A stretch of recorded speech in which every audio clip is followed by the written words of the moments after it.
Je suis en position, mesdames. Alors concentrez-vous bien sur votre mission ce coup-ci, Raoul. Et ramenez-nous le savoureux crémeux du Lotchental. Affirmatif, mademoiselle Deschamps. Rassurez-moi, Raoul Lala. Cette fois, vous avez bien avec vous la carte magnétique qui vous permet d'accéder au niveau 2 du bâtiment J4 du Mucem, n'est-ce pas? Affirmatif, madame Desvilles. Alors à vous de jouer, Raoul Lala. Compris, madame Desvilles. Vous pouvez compter sur...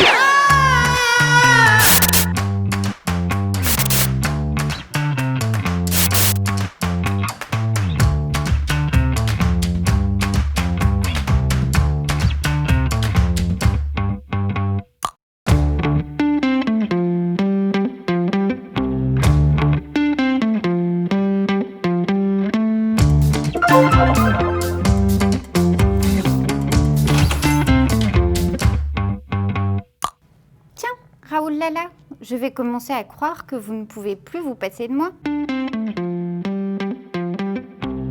Alors Raoul, quel est le motif de votre visite aujourd'hui? Nous? Je vois.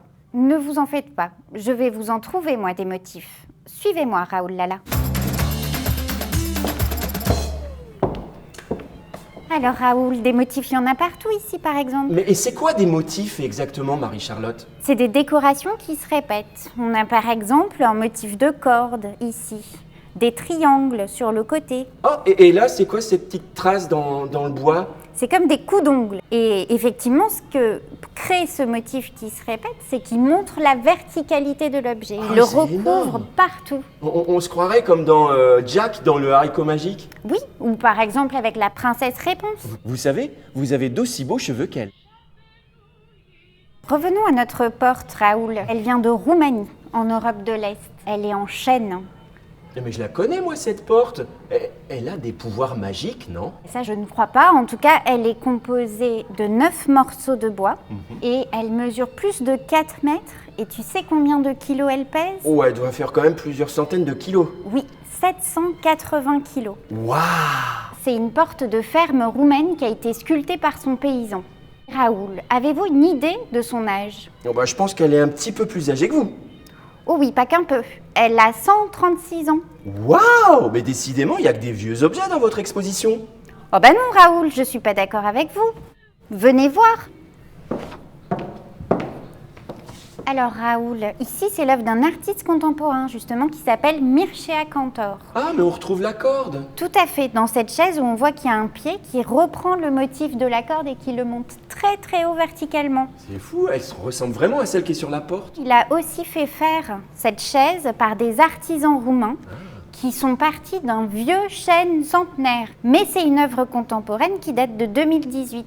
Et c'est quoi toutes les traces qu'on voit sur le mur? Alors Mircea Cantor, il est venu dans l'exposition et il a reproduit à nouveau ce motif de corde en le peignant. Oh, ça me fait penser à une décoration de Noël. Lui raconte que petit, en Roumanie, il retrouvait ce motif de corde et il s'amusait avec ses copains de l'époque à faire le tour des immeubles de type église ou justement ferme roumaine parce qu'il y avait ces décors et il courait tout autour du monument. D'accord. C'est rigolo parce que moi, les motifs, ça me fait plutôt penser à des tissus qu'à des morceaux de bois. Tu n'as pas tort, Raoul. On retrouve la question de motifs sur des textiles. Tu veux qu'on aille le voir? Ah bah oui, allons-y. Waouh! Il y a des motifs sur les tissus. Des motifs géométriques, Ah oui, là-haut, on voit des carrés et des triangles. des fleurs ou des oiseaux. Et ce qui est intéressant avec tous ces échantillons de tissus, c'est qu'ils proviennent de partout, de plein de pays différents. Parce que la question de l'ornement du motif a intéressé toutes les cultures. D'accord. Et on le retrouve dans tous les pays, toutes les régions. Et là, on montre l'étendue sur des échantillons de tissus parce qu'en fait, on a toujours essayé de rendre plus beau son quotidien. Par exemple, pour Noël, vous allez mettre vos plus beaux habits, vous allez décorer chez vous avec les guirlandes, le sapin. Vous avez des questions, Raoul? Marie-Charlotte, accepteriez-vous que je vous invite à une e-séance de cinéma après l'émission? Mais enfin, Raoul, Marie-Charlotte parlait de l'exposition. Ressaisissez-vous le temps que je m'occupe des questions. Bon, Si vous aussi, vous avez des questions à poser à Marie-Charlotte, à propos de l'exposition folklore, et à propos de l'exposition folklore uniquement, n'hésitez pas à nous les envoyer dans les commentaires de cette vidéo, ou par mail à l'adresse qui s'affiche sur votre écran. Je les transférerai à Raoul, qui se fera un plaisir de les poser à Marie-Charlotte, n'est-ce pas Raoul? Justement, on en est où, Sarah, avec les questions? Oui, minute papillon. Je vous transfère celle de Nadine, de Normandie, qui nous a posé une question pour ses petits-enfants. Bon, alors Raoul, ces questions? Eh bien, la semaine dernière, dans l'exposition, il m'est arrivé une drôle d'aventure avec l'âne d'un certain Nasreddin. C'est qui exactement ce Nasreddin, Marie-Charlotte? Alors le Mollah Nasreddin, c'est une figure un peu mythique, légendaire, d'un conteur un peu bouffon, un peu fou, qui racontait des histoires et qui est généralement représenté sur son âne, mais son âne, il marche vers l'avant et lui, il regarde vers l'arrière. On a choisi de présenter dans l'exposition folklore le Mollah Nasreddin par un collectif d'artistes qui s'appelle Slaven Tatar. Dans cette œuvre, c'est surtout un sujet de manège sur lequel on est invité à monter. C'est une représentation imagée de ce qu'est le folklore, c'est-à-dire comment on s'inspire du passé pour marcher vers l'avant et le futur. Ah, d'accord! C'était quoi cette histoire de e-séance, Raoul, à laquelle vous souhaitiez me convier ? Eh bien, à 17h30, j'ai prévu de me rendre à la e-séance du film Le Réveilleur de Philippe Diviac. Ça vous dirait de m'accompagner? Mais c'est une très belle idée, ça, Raoul. À tout à l'heure. Bon, avant, il faudrait quand même que j'arrive à mettre la pâte sur le savoureux crémeux du Lechental.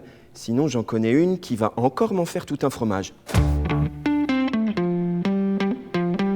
Oh non, mais c'est pas vrai, je me suis encore perdu. Psst. Oh, la toute petite femme. Charmant jeune rat, venez par là. Dites, vous tombez bien? Je cherche un... Ne cherchez plus, vous venez de trouver un magnétophone en bois débordant d'histoires enchantées.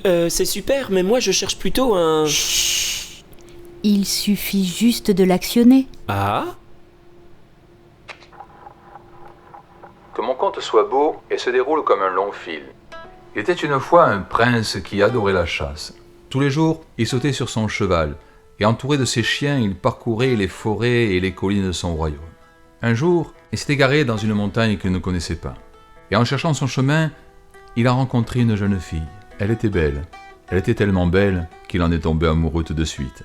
Et quand il lui a demandé son chemin, elle lui a dit « Mon père, le berger, pourra vous indiquer la façon de rentrer chez vous. » Grâce au berger, le prince a retrouvé son palais. Mais de ce jour-là, il ne mangeait plus, il ne buvait plus, il ne vivait presque plus. Le roi, son père, lui dit « Mon fils, qu'est-ce qu'il t'arrive ?»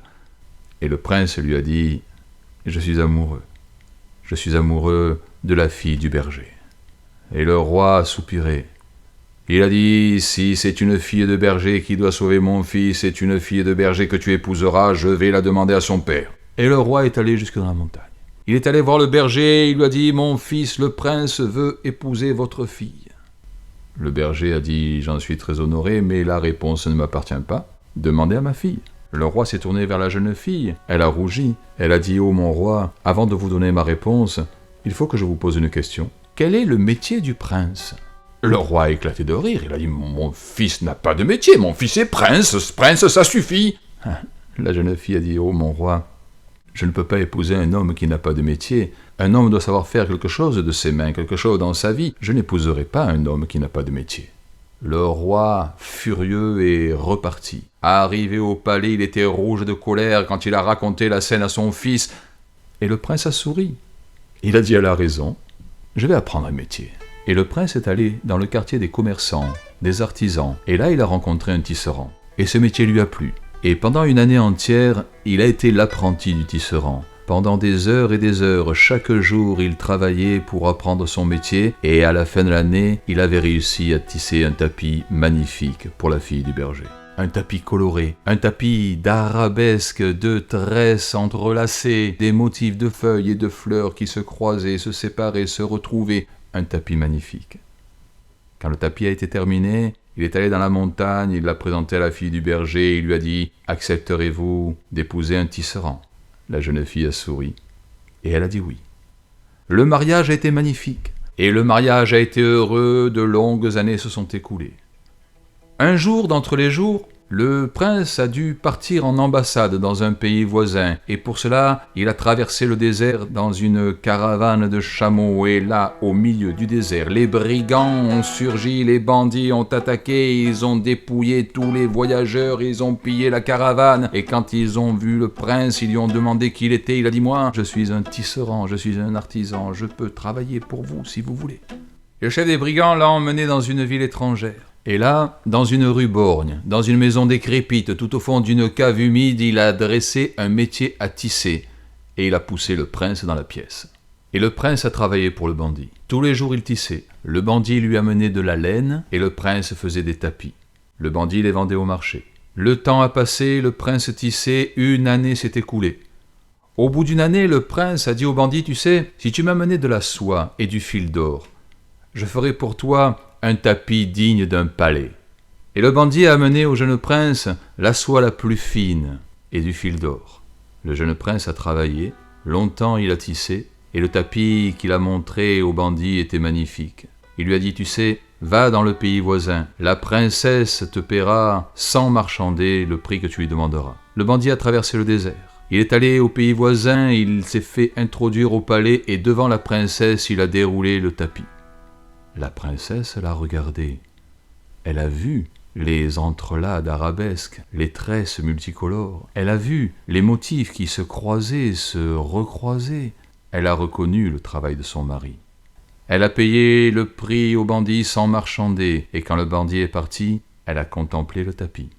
Et là, noyée dans les motifs colorés, au milieu des entrelacs de feuilles, de fleurs, elle a vu une lettre, et puis un mot, une phrase, un message de son mari qui lui disait la ville, la rue et la maison dans laquelle il était retenu prisonnier. Elle a rassemblé ses soldats, elle a fait sceller son cheval et à la tête de sa troupe, elle a traversé le désert. Elle est allée jusqu'à la ville étrangère, elle a trouvé la rue, elle est entrée dans la maison, elle est descendue dans la cave, elle a libéré son mari. Elle lui a dit, tu vois, tu as appris un beau métier. Tous les deux se sont embrassés et ils sont rentrés chez eux. Mon conte est comme un ruisseau, et je l'ai conté à des seigneurs. C'était charmant. Et vous, c'est quoi votre métier? Je suis chercheur de fromage. Ah oui? Y a pas de saut métier, vous me direz. D'ailleurs, je dois vous laisser, j'ai une recherche en cours. Tiens, il y a quelque chose qui cloche. Je me marierai. Oh, nom d'un maroilles bien affiné. Ça sent le fromage. Je peux vous aider? Vous êtes fromagère? Ah non, je suis plutôt designeuse. Je m'appelle Floriane. D'ailleurs, ce serait pas mal de revoir votre look. Monsieur? Raoul Lala. Suivez-moi Raoul, on va arranger ça. Voilà, vous êtes bien plus élégant comme ça. Vous trouvez, Floriane? Oui. Et ça va être encore mieux avec une petite fleur sur votre boutonnière. Oh, elle est trop mignonne, cette petite fleur. N'est-ce pas? D'habitude, je les utilise plutôt pour des décorations de Noël.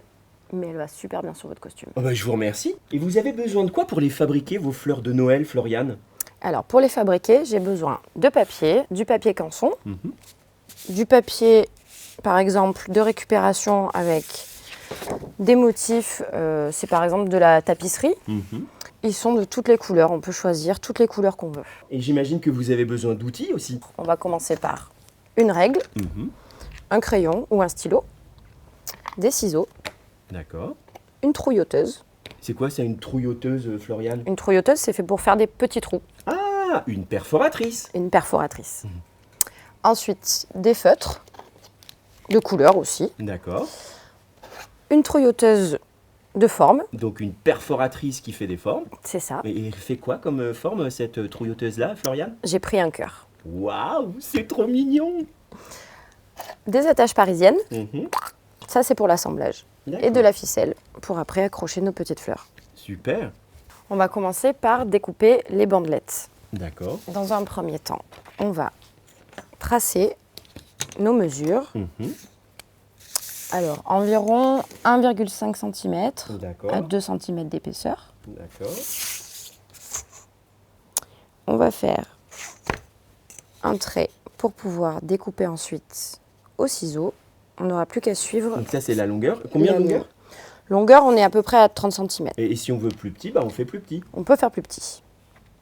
Ensuite, on va donc découper avec les ciseaux. Mhm. On va avoir nos bandelettes qui seront prêtes avec, donc on en prend 6, D'accord. toutes de la même taille ou 3 grandes et 3 moyennes. De couleurs différentes si on veut, de motifs différents si on veut aussi. Ok. Moi là du coup j'en ai des unis qu'on va d'abord dans un premier temps perforer avec la trouilloteuse. Donc je vais plier en deux pour faire le trou à la même distance des deux côtés. Je mets ma trouilloteuse à l'envers, D'accord. comme ça je vois ce que je fais.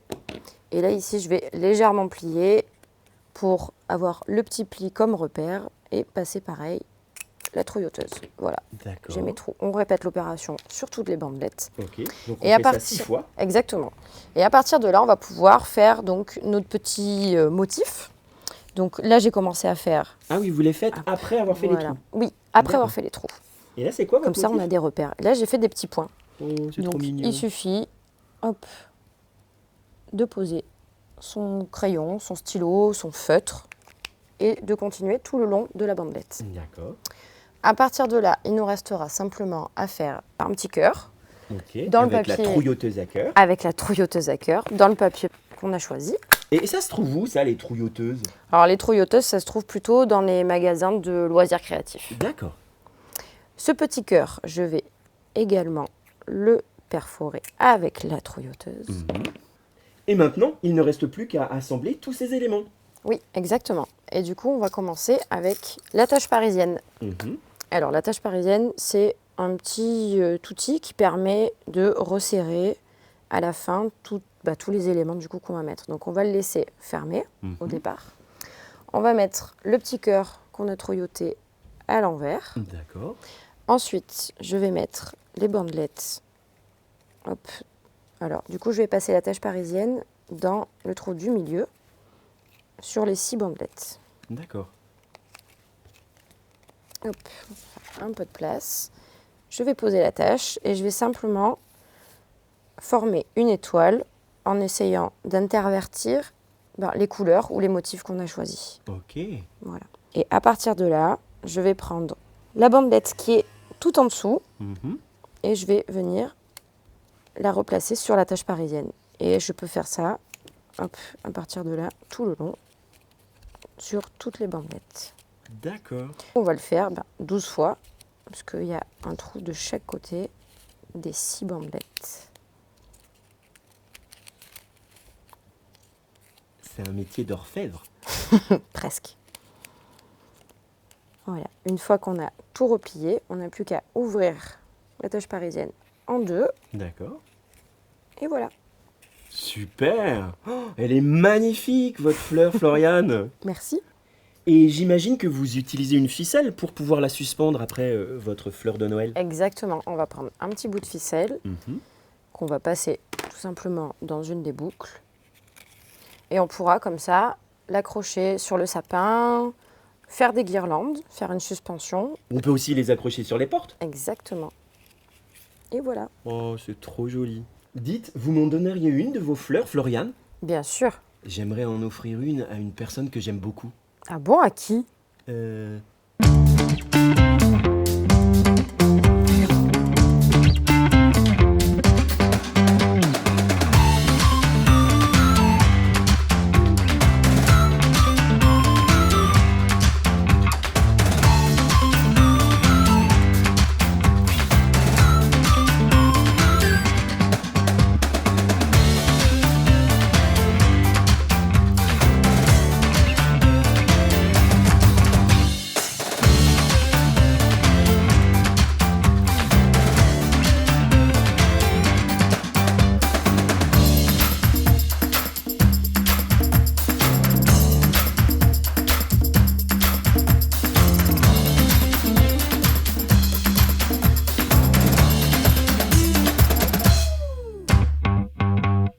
Bon, Floriane, c'était vraiment un plaisir, mais je dois vous laisser.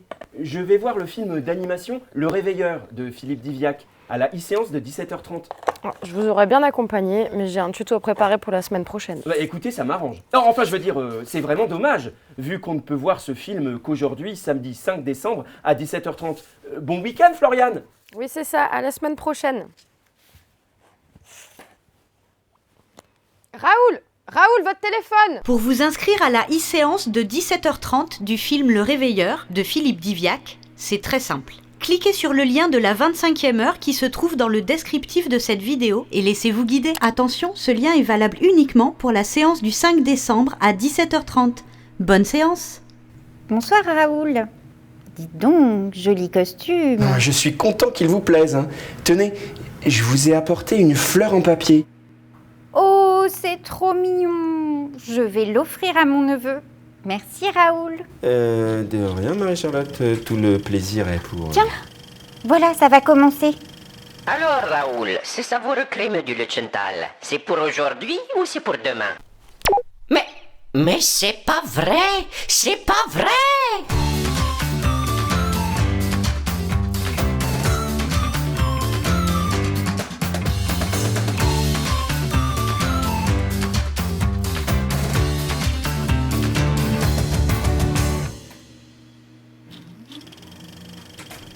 Bonne séance Raoul. Bonne séance Marie-Charlotte.